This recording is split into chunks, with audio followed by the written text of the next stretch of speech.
Hai ragione, oggi ti comportai in gita su un posto, ti non ti ha visto niente, ti compendiamo, ma adesso che siamo qua, indovina dove siamo? A big surprise today. Dove siamo? Amazing.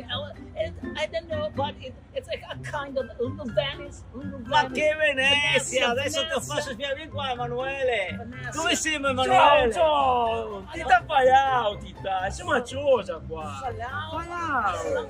It's kind of Brasiliano Palau. Sì, parla come i portoghesi, qua come i brasiliani. meno. Ti Palau! Cosa che sa fare qua? Qua di tutto ti può fare, di tutto di più.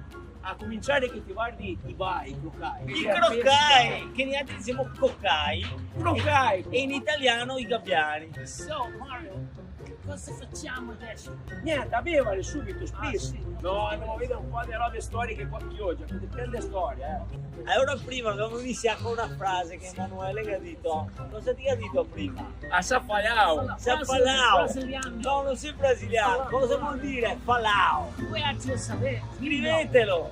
Scrivi cosa che vuoi dire, se ave capito, se non ave capito, capirei, fioi. Ciao, fioi!